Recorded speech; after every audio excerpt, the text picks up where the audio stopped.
Baik, terima kasih atas kesempatan yang telah diberikan kepada saya untuk mempresentasikan MK isu-isu kebijakan ODA. Bab 1, Kebijakan Otonomi Daerah dan Kerjasama Luar Negeri. Otonomi senantiasa dikaitkan dengan autonomia, artinya kemandirian daerah dalam menyelenggarakan kewenangannya diukur dari kemampuan setiap daerah dalam menggali sumber-sumber pendapatan sendiri. Pembahasan 1 menyingkap permasalahan.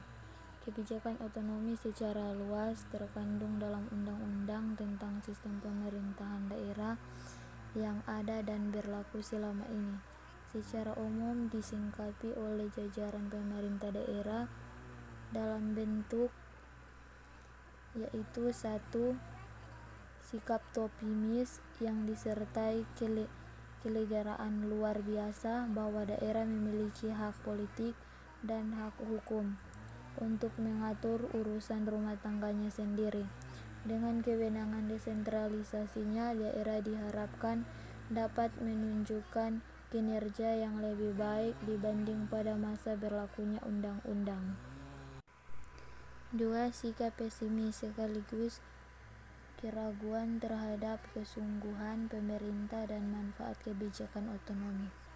Sebenarnya prinsip desentralisasi yang didukung oleh adanya perangkat hukum yaitu Undang-Undang Sistem Pemerintahan Daerah Nomor 22 Tahun 1999 yang didefinisi menjadi Undang-Undang Nomor 3/2004 dan UU Nomor 25 Tahun 99 yang mengatur masalah kerjasama luar negeri yang dilakukan oleh pemerintah daerah, maka hubungan kerjasama dengan pemerintah daerah negara ini sangat menguntungkan karena selain bisa mempererat hubungan antara keduanya, juga dapat lebih saling mengenal daerah masing-masing negara.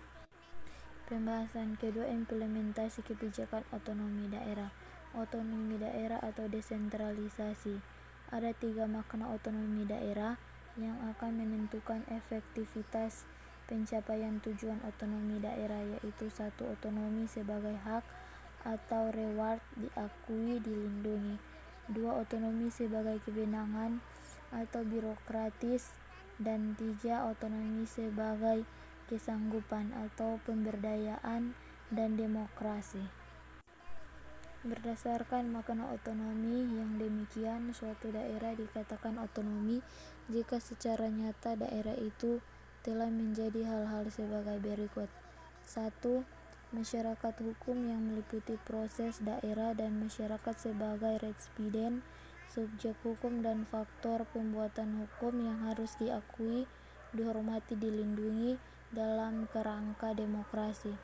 2. Daerah sebagai suatu ekonomi publik yang mengelola public good dengan sistem ekonomi yang sesuai isi urusan rumah tangga daerah menurut prinsip-prinsip dominan baik menyangkut properti maupun pelayanan jasa publik dan lainnya. 3.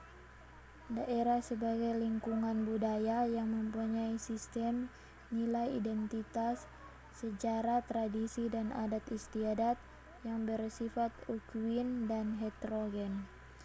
4. Daerah sebagai Lebensraum, yakni sebagai suatu ruang yang hidup, bukan ruang mati, sehingga mempunyai kewajiban pelestarian alam natural, soskuin, harmoni melalui kebijakan pendekatan regional,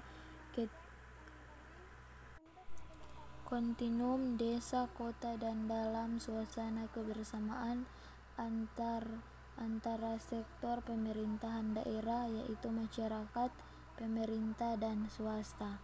5. Daerah sebagai substansi politik nasional. Dengan demikian, efektivitas pelaksanaan kebijakan otonomi daerah antara lain berkaitan dengan sejauh mana kegiatan pemerintah daerah dapat mewujudkan dan meningkatkan pelayanan kepada masyarakat, melalui proses pengambilan keputusan yang melibatkan secara berarti partisipasi masyarakat dalam program dan pelaksanaan pembangunan, termasuk di dalamnya berkaitan dengan masalah penyelesaian berbagai permasalahan dalam pelaksanaan otonomi daerah. 3. Makna desentralisasi. Desentralisasi adalah suatu pemecahan fungsi negara kepada pemerintah lokal untuk berhak mengurus rumah tangganya sendiri atau otonomi. Dasar dari inisiatif ini adalah untuk memindahkan proses pengambilan keputusan ke tingkat pemerintah yang lebih dekat dengan masyarakat, karena masyarakatlah yang merasakan dampak dari pengambilan suatu keputusan. Tujuan penerapan desentralisasi antara lain untuk mengembangkan perencanaan dan pelaksanaan pelayanan publik dengan menghubungkan kebutuhan dan kondisi lokal sekaligus untuk mencapai objektivitas pembangunan sosial ekonomi pada tingkat daerah dan nasional. Prinsip utama desentralisasi adalah mempromosikan otonomi daerah. Selain itu, manfaat desentralisasi adalah pengoleksian yang lebih baik dari sumber daya pemerintah yang terbatas melalui peningkatan efektivitas dan efisien biaya pelayanan publik, meningkat proses demokratis, dan membuka ruang publik yang lebih besar dalam proses perencanaan. Tujuan ide dari konsep ini untuk mendorong penyelenggaraan pemerintah daerah agar lebih efektif dan efisien. B. Hubungan internasional. Pada dasarnya, hubungan lebih mengacu kepada seluruh bentuk hubungan baik antara negara secara institusional maupun antara aktor-aktor non-negara sebagai unit dalam sistem. Maksudnya bahwa sistem dari proses yang sudah berlangsung lama dan diatur di antara unit-unit yang dapat terikat dan merdeka merupakan makna penting terjadinya hubungan internasional. Dengan demikian, hubungan tidak hanya mengacu pada salah satu aspek, namun pada segala aspek yang mengangkut hubungan antar aktor. Selanjutnya, untuk menganalisa setiap fenomena yang terjadi dalam masyarakat, maka layak disimak apa yang dimaksud dengan sistem. Misalnya, sistem merupakan suatu kumpulan kesatuan politik yang independen seperti suku, negara, kota, bangsa, dan kerajaan yang berdalam frekuensi tinggi dalam proses yang tertentu. 1. Interaksi dan kerjasama internasional. Interaksi internasional adalah proses komunikasi dan pertukaran yang secara politik relevan antara aktor dalam sistem. Misalnya, mereka akan merefleksikan tujuan, sumber daya, dan tindakan-tindakan dari para aktor tersebut, dan mereka akan dipengaruhi oleh konteksnya dan tingkatan yang muncul. 3. Prinsip-prinsip kerjasama. Agar berhasil dalam melaksanakan maka suatu tujuan sama memerlukan prinsip-prinsip umum sebagaimana terdapat dalam prinsip good governance, pedoman dalam melakukan kerjasama antar pemerintah daerah, yaitu 1. Transparansi, 2. Akuntabilitas, 3. Partisipatif, 4. Efisien, 5. Aktivitas, 6. Konsensus, 5. Saling menguntungkan dan memajukan. Pertama, pihak-pihak yang bekerja sama dapat membantu kekuatan yang lebih besar. Kedua, pihak-pihak yang bekerja sama dapat mencapai kemajuan yang lebih tinggi. Ketiga, pihak-pihak yang bekerja sama dapat lebih berdaya. Keempat, pihak-pihak yang bekerja sama dapat memperkecil atau mencegah konflik. Kelima, masing-masing pihak yang bekerja sama akan memelihara keberlanjutan penanganan bidang-bidang dikerjasamakan. C. Gubernur Umum Kota Bandung.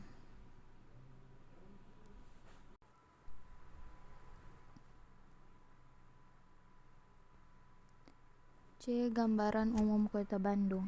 Bandung adalah kota yang multimetrik, walaupun budaya sumber sudah masih memegang peranan dalam hidup keseharian. Bandung menciptakan saling hormat dan kerjasama dari penduduk demi kemajuan kotanya. Telah dibuktikan bahwa Bandung adalah kota ternama di Indonesia pada kurun waktu Mei 1997. 1. Sistem CITI dan Forum Kerjasama Kota Bandung. Sistem CITI atau dikenal juga dengan Town Twinning atau kota kembar merupakan suatu konsep kerjasama antara dua kota yang secara geografis dan politik serupa dan bertujuan untuk meningkatkan hubungan antar budaya dan individu. Kerjasama antar pemerintah daerah merupakan suatu isu yang perlu diperhatikan pemerintah saat ini, mengingat peranan dalam menentukan ketahanan negara dan melihat begitu banyak masalah dan kebutuhan masyarakat di daerah yang harus diatasi atau dipenuhi dengan melewati batas-batas wilayah administratif, atau metode kerjasama yang tepat dan prinsip-prinsip yang menuntut keberhasilan kerjasama tersebut. 2. Program Sister CITI pemerintah menuntut keberhasilan kerjasama tersebut. 2. Program Sister CITI pemerintah Kota Bandung. Tujuan dari sistem CITI adalah untuk mengembangkan program kerjasama yang sedang berjalan dan biasanya meliputi dan manajemen dari kedua pemerintah lokal dan juga untuk meningkatkan peranan masyarakat kota kedua negara yang melakukan program ini dalam kerjasama yang dilakukan. Bagi Kota Bandung, hubungan kerjasama dengan pemerintah daerah negara ini sangat menguntungkan karena selain bisa mempererat hubungan antar keduanya, juga bisa lebih saling mengenal daerah masing-masing negara, yaitu 1. Sister CITI antara Bandung Braunschweig dan 2. Program Kerjasama Bandung Braunschweig dan Program Kerjasama Bandung Forward. D. Realisasi program kerjasama, yaitu 1. Program Kerjasama Bandung Forward dan 2. Sister CITI antara Bandung Swan. Masuk dalam pembahasan bab 2, yaitu efektivitas implementasi kebijakan dan tata ruang dan lingkungan di kawasan Bandung Utara. Lingkungan yang terjaga bersih dan sejuk adalah keinginan setiap orang karena kita hidup di dalamnya. Bila lingkungan rusak, maka manusia pula yang akan menderita. Alam berkomunikasi dengan kita dengan cara dan bahasanya sendiri. Bencana yang selalu datang silih berganti adalah satu akibat kurang bersahabatnya kita dengan alam dan lingkungan sekitarnya. Kawasan Bandung Utara merupakan bagian dari dataran tinggi Bandung yang terkenal dengan kesuburan tanahnya yang dicirikan dengan kesejukan alamnya. Kesuburan yang memiliki kawasan ini menjadi tanah ini ditumbuhi berbagai macam tanaman dengan berbagai variasi yang berbeda. Kerusakan alam di kawasan Bandung Utara tidak hanya akan menimbulkan dampak terhadap kebutuhan air masyarakat Kota Bandung, secara lebih jauh dapat berdampak kepada masalah lain, salah satunya adalah banjir. B. Menyingkap permasalahan. Salah satu usaha lain yang telah dilakukan pemerintah Provinsi Jawa Barat adalah menyusun kebijakan operasional Rencana Umum Tata Ruang atau RUTR kawasan Bandung Utara. Kebijakan ini merupakan hasil penelitian yang dilakukan oleh Badan Perencanaan Pembangunan Daerah Provinsi Jawa Barat bekerja sama dengan Pusat Penelitian Pengembangan Wilayah dan Kota atau P3WK serta Lembaga Penelitian dan Pemberdayaan Masyarakat Institut Teknologi Bandung atau LPPPM. Kebijakan ini merupakan penjabaran dari kebijakan RUTR kawasan Bandung Utara yang bersifat operasional yang memuat ketentuan-ketentuan proses dan prosedur pelaksanaan rencana tata ruang. Untuk lebih mengefektifkan pembangunan di kawasan Bandung Utara. Salah satu kebijakan ini adalah mengkaji boleh tidaknya suatu lahan dimanfaatkan untuk area pemukiman dikaitkan dengan kemiringan lahan tersebut. 1. Kondisi air bawah tanah di Bandung. Kondisi air tanah di kota Bandung semakin memperhatikan sejak tahun 1972.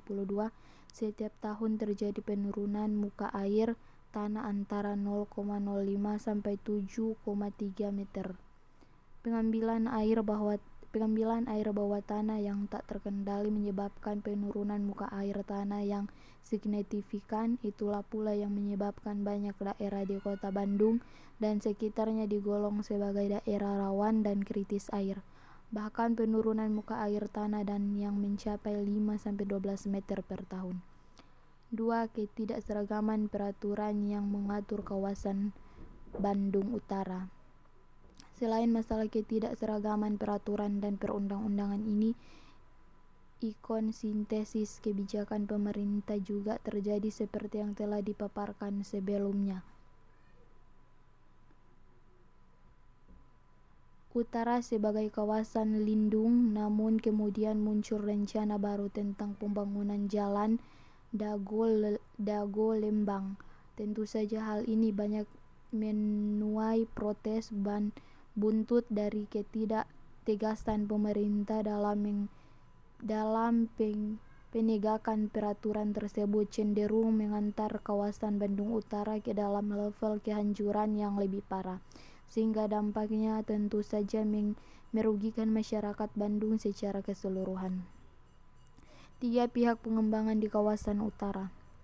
Sebenarnya permasalahan kawasan Bandung Utara ini tidak perlu terjadi seandainya ada regulasi dan komitmen yang kuat dari pemerintah, tetapi karena fungsi pengaturan dan pengadilan lingkungan lewat lokasi dan detail plan di kawasan Bandung Utara tidak efektif dengan adanya developer perseorangan, maka dampaknya baru terlihat kemudian. Pemerintah daerah tidak mempunyai komitmen yang jelas dalam pengadilan penentukan kawasan Bandung Utara. Munculnya mekanisme pengembangan informal atau perseorangan dalam membuat perumahan merupakan akal-akalan pengembangan nakal dan aparat pemerintah untuk melegislasi praktek korupsi.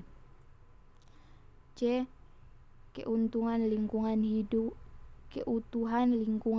bagi kehidupan manusia. Manusia selamanya tidak akan pernah terlepas lingkungan alam sekitarnya. Manusia lahir dan hidup di sana. Dari lingkungan hidup yang mengitarinya, manusia bisa hidup, mempertahankan kehidupannya sampai detik ini. Tanaman-tanaman hijau sebagai produsen tunggal oksigen yang sangat diperlukan untuk bernafas bagi makhluk hidup lainnya, termasuk manusia. Tanpa oksigen tidaklah kehidupan di bumi ini. Selain itu, alam juga menyediakan banyak sekali sumber makanan, sementara itu makhluk hidup perlu makan untuk hidup. Alam memberikan manusia makhluk yang paling tidak mengetahui bagaimana cara untuk berterima kasih. Mereka terus saja mengeksploitasi alam secara seenaknya. Demi sedikit keuntungan mereka menebang pohon sembarangan tanpa memperdulikan segala akibat yang ditimbulkannya. Hal ini pula yang kemudian menjadi sumber masalah yang membuat jumlah orang utang di Kalimantan menurun secara drastis. Manusia jarang dan bahkan kadang-kadang tidak bisa berpikir panjang bahwa setiap tindakan dan konsekuensinya ada resikonya. Ketika manusia merusak alam sekitar, maka dampak yang ditimbulkan semua akan berbalik kepada manusia itu sendiri. Alam sangatlah penting bagi kelangsungan hidup manusia yang ada di dalamnya. Dengan demikian, kita tidak akan menunggu sampai bencana lain jadi di kota Bandung sebagai akibat kawasan Bandung Utara yang rusak parah. D. Peranan pemerintah. Pemerintah adalah alat pelaksana kebijakan publik. Negara dan bangsa ini butuh pengatur alam dalam segala aspek kehidupannya. aspek politik, ekonomi, sosial, dan pengaturan-pengaturan yang lainnya. Tanpa adanya pengaturan yang tepat, maka masyarakat yang hidup dan dalam negara tersebut akan kacau. Pemerintah tidak campur tangan. Berbeda dengan negara kita yang menganut ideologi Pancasila, seluruh aspek kehidupan kita diatur oleh pemerintah sesuai dengan batas-batas yang normal.